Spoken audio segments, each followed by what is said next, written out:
Ini adalah kisah tentang hak asasi manusia di Indonesia, sebuah perjalanan melalui kompleksitas dan tantangan yang dihadapi oleh negara kepulauan ini. Mari kita telusuri bersama untuk masa depan yang lebih baik. Hak asasi manusia, atau yang biasa disingkat sebagai HAM, adalah hak dasar yang melekat pada setiap individu sejak lahir, tanpa memandang ras, agama, atau status sosial. Di Indonesia, perjalanan HAM telah melalui berbagai fase yang penuh dengan tantangan. Dari masa penjajahan hingga proklamasi kemerdekaan, bangsa ini telah berjuang untuk menegakkan keadilan dan hak-hak dasar bagi setiap warganya.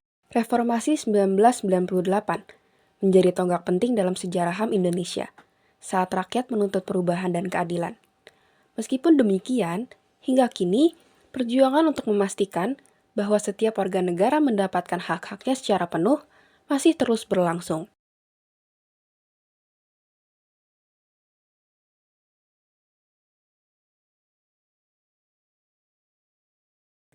Definisi dan sejarah hak asasi manusia di Indonesia. Apa itu hak asasi manusia? Hak asasi manusia adalah hak yang melekat pada manusia sebagai anugerah Tuhan yang wajib dihormati, dijunjung tinggi, dan dilindungi oleh negara, hukum, dan semua orang.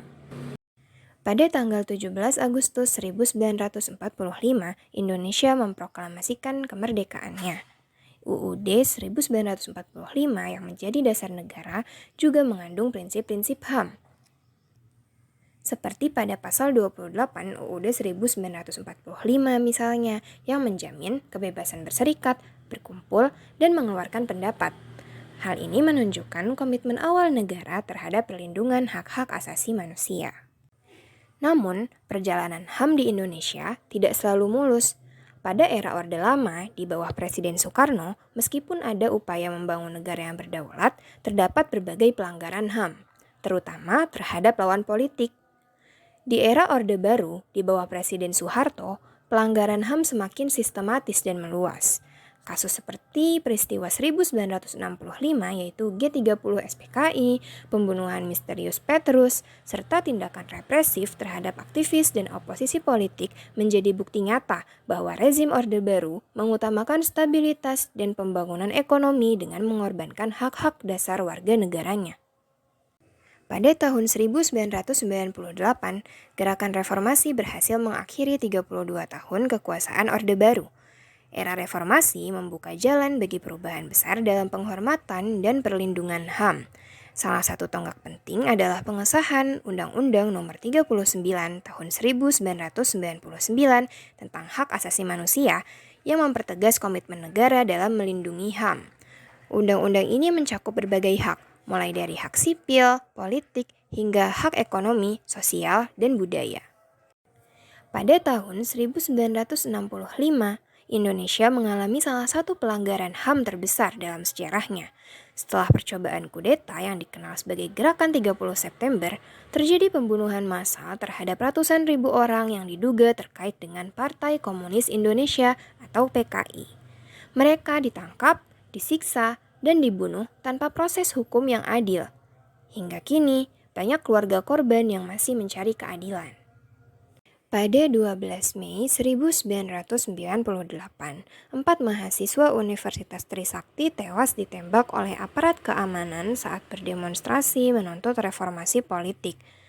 Tragedi ini menjadi salah satu pemicu jatuhnya rezim Orde Baru dan menandai era baru dalam sejarah politik Indonesia. Namun, hingga kini, kasus ini belum sepenuhnya terselesaikan dan para pelaku masih belum diadili. Komisi Nasional Hak Asasi Manusia menyatakan bahwa situasi hak asasi manusia di Papua belum menunjukkan peningkatan yang signifikan sampai saat ini. Penilaian tersebut didasarkan pada terjadinya 113 peristiwa pelanggaran HAM di Papua selama tahun 2023. Dari jumlah tersebut, 80 insiden melibatkan kekerasan dan konflik bersenjata. Konflik bersenjata antara aparat keamanan dan kelompok bersenjata sipil pun menjadi isu utama yang terus berlanjut di Papua. Selanjutnya yaitu mengenai dampak dari pelanggaran hak asasi manusia atau HAM. Pelanggaran HAM adalah masalah serius yang mempengaruhi berbagai aspek kehidupan manusia.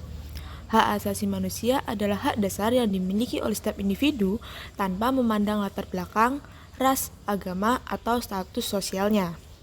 Sebagai contoh dari dampak HAM tersebut adalah kekerasan dan konflik sering menyebabkan kerusakan pada infrastruktur seperti jalan, sekolah, dan fasilitas umum lainnya. Hal ini menghambat aktivitas ekonomi dan mengurangi akses ke masyarakat. Ketidakamanan yang disebabkan oleh pelanggaran HAM mempengaruhi kesejahteraan masyarakat.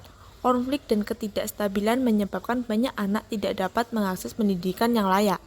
Sekolah-sekolah seringkali ditutup atau rusak, dan banyak guru yang merasa tidak aman untuk mengajar. Dampak dari pelanggaran HAM ini sangat luas dan menyentuh hampir semua aspek kehidupan masyarakat. Pelanggaran HAM tidak hanya menyebabkan korban fisik, tetapi juga trauma psikologis dan sosial yang mendalam bagi korban dan keluarga mereka. Selain itu, hal ini juga dapat merusak citra Indonesia di mata dunia. Pemirsa, Ketua Komnas HAM Adnike Nova mengaku siap mendukung upaya pemerintah untuk penyelesaian dan rehabilitasi korban 12 pelanggaran HAM berat di masa lalu.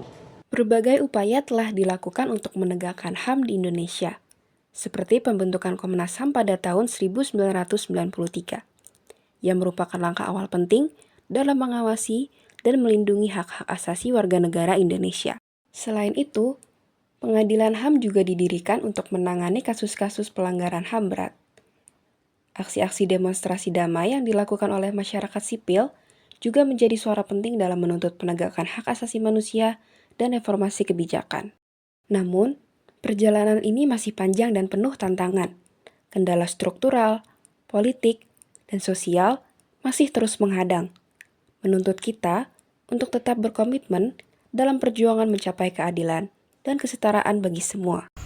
Kesimpulannya yaitu pelanggaran hak asasi manusia atau HAM dalam peristiwa G13 PKI, Trisakti, dan di Papua telah meninggalkan dampak yang sangat merugikan bagi masyarakat Indonesia. Peristiwa G13 PKI menyebabkan trauma, ketakutan, dan stigma sosial yang mendalam, yang masih dirasakan oleh para korban dan keturunan mereka. Peristiwa Trisakti menandai titik balik penting dalam sejarah reformasi Indonesia, namun juga meninggalkan luka akibat kematian dan luka yang dialami para mahasiswa, sekaligus mendorong kesadaran akan perlunya perubahan politik dan pelindungan HAM. Di Papua, pelanggaran HAM yang terus berlangsung menyebabkan ketidakadilan, kekerasan, penghancuran infrastruktur, dan pembatasan kebebasan. Ini mengakibatkan penderitaan yang berkepanjangan bagi masyarakat setempat. Ketiga peristiwa ini menegaskan pentingnya perlindungan dan penegakan HAM serta keadilan bagi semua korban untuk menciptakan masyarakat yang lebih adil, aman, dan harmonis. Harapan kita semua adalah terciptanya Indonesia yang adil dan menghargai hak asasi manusia. Dengan pendidikan dan kesadaran, kita bisa bersama-sama menciptakan perubahan positif untuk masa depan yang lebih cerah. Marilah kita terus mendukung dan memperjuangkan penegakan hak asasi manusia di Indonesia demi masa depan yang lebih baik dan berkeadilan.